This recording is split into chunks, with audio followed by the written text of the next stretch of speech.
Assalamualaikum warahmatullahi wabarakatuh. Perkenalkan, nama saya Khairunisa, peserta Latsar CPNS 2021, Angkatan 24, Kelompok 4. Pada hari ini, saya akan menjelaskan tentang Journal Learning Anti Korupsi. Silakan disimak. Kasus-kasus korupsi di tengah pandemi membuktikan kompas moral para politikus dan pejabat kita memang sedang berada di titik terendah.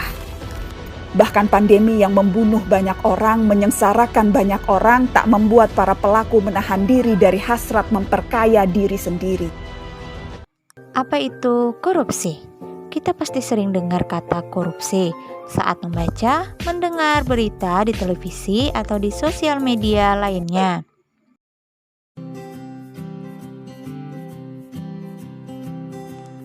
Pengertian korupsi.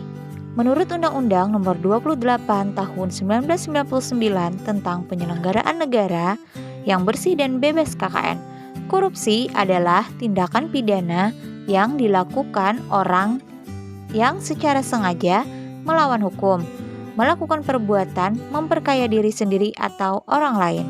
Sedangkan menurut Kamus Besar Bahasa Indonesia, korupsi adalah tindakan atau perbuatan penyelewengan atau penyalahgunaan uang negara yang kepentingan pribadi atau orang lain atau korporasi yang dapat merugikan keuangan negara. Berikut adalah Indeks Persepsi Korupsi Indonesia. Sejak kehadiran KPK pada 2002, skor Indeks Persepsi Korupsi Indonesia hingga 2020 telah menanjak 18 poin. Indonesia masih berada pada peringkat ke-96 dari 180 negara yang disurvei.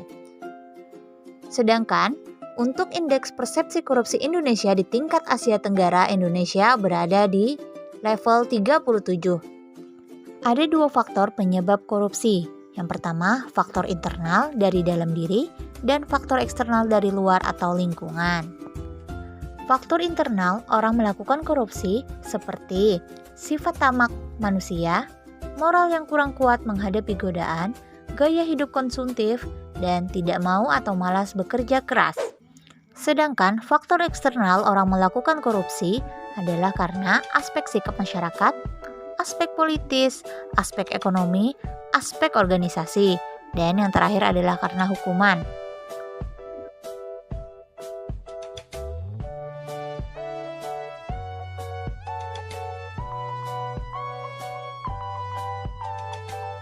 Korupsi dapat mengakibatkan melambatnya pertumbuhan ekonomi suatu negara, menurunnya investasi, meningkatnya kemiskinan, serta meningkatnya ketimpangan pendapatan.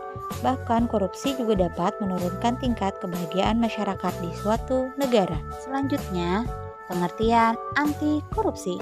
Dalam hal perbaikan sistem, langkah-langkah anti korupsi mencakup: yang pertama, memperbaiki peraturan perundangan yang berlaku untuk mengantisipasi perkembangan korupsi dan menutup celah hukum, atau pasal-pasal karet yang sering digunakan koruptor melepaskan diri dari jerat hukum.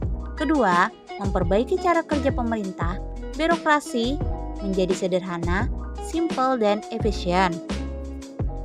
Ketiga, memisahkan secara tegas kepemilikan negara dan kepemilikan pribadi, serta memberikan aturan yang jelas tentang penggunaan fasilitas negara untuk kepentingan umum dan penggunaannya untuk kepentingan pribadi.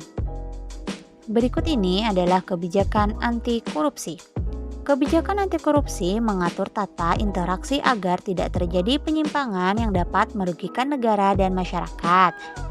Kebijakan anti korupsi tidak selalu identik dengan undang-undang anti korupsi, namun bisa berupa undang-undang kebebasan mengakses informasi, undang-undang desentralisasi, undang-undang anti monopoli, maupun lainnya yang dapat memudahkan masyarakat mengetahui sekaligus mengontrol terhadap kinerja dan penggunaan anggaran negara oleh para pejabat negara.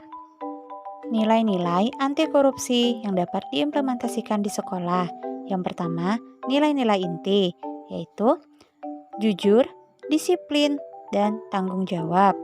Kedua, nilai etos kerja, kerja keras, sederhana, dan mandiri.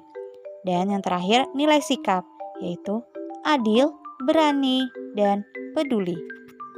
Dan yang terakhir adalah yang dapat dilakukan oleh masyarakat jika menemukan tindakan korupsi. Masyarakat dapat ikut berperan memberantas korupsi.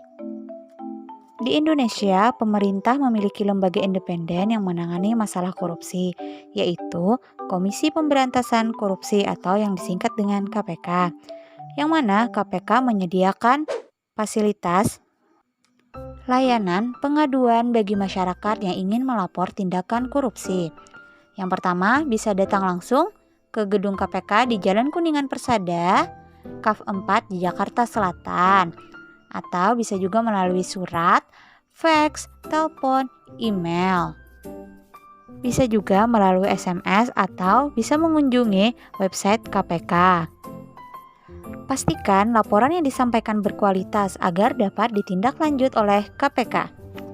Sampai di sini penjelasan dari saya, semoga bermanfaat. Mari katakan tidak untuk korupsi, karena berani jujur itu hebat. Wassalamualaikum warahmatullahi wabarakatuh.